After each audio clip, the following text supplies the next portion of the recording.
The Book of Daniel, Chapter 1.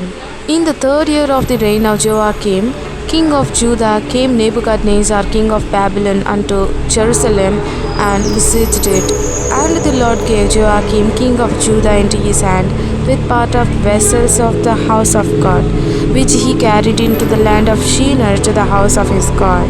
And he brought the vessels into the treasure house of his God. And the king spake unto Ashpenaz, the master of his eunuchs, that he should bring certain of the children of Israel, and of the king's seed and the princes, children in whom was no blemish, but well favored, and skillful in all wisdom, and cunning in knowledge, and understanding signs, and such as had ability in them to stand in the king's palace, and whom they might teach the learning and the tongue of the Chaldeans. And the king appointed them a daily provision of the king's meat, and of the wine which he drank, so nourishing them 3 years, that at the end thereof they might stand before the king. Now among these were of the children of Judah Daniel, Hananiah, Mishael, and Azariah, unto whom the princes of the eunuchs gave names. For he gave unto Daniel the name of Belteshazzar, and to Hananiah of Shadrach, and to Mishael of Meshach, and to Azariah of Abednego.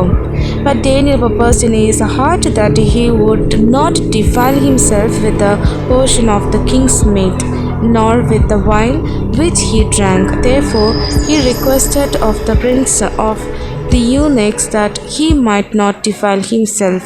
Now God had brought Daniel into favor and tender love with the prince of the eunuchs. And the prince of the eunuchs said unto Daniel, I fear my lord the king, who hath appointed your meat and your drink. For why should he see your faces worse liking than the children which are of your sort? Then shall he make me endanger my head to the king.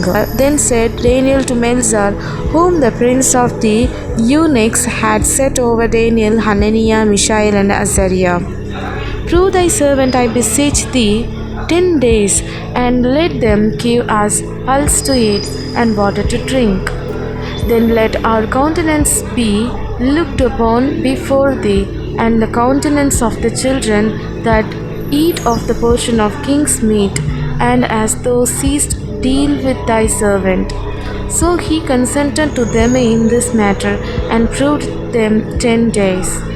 And at the time, and at the end of 10 days, their countenance appeared fairer and fatter in flesh than all the children which did eat the portion of the king's meat.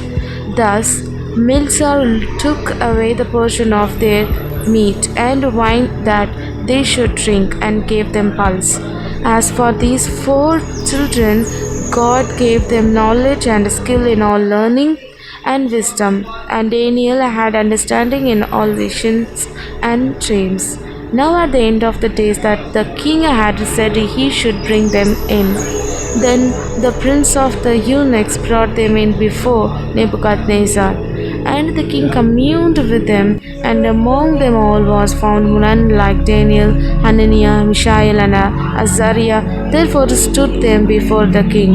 And in all matters of wisdom and understanding that the king inquired of them, and found them 10 times better than all the magicians and astrologers that were in all his realm.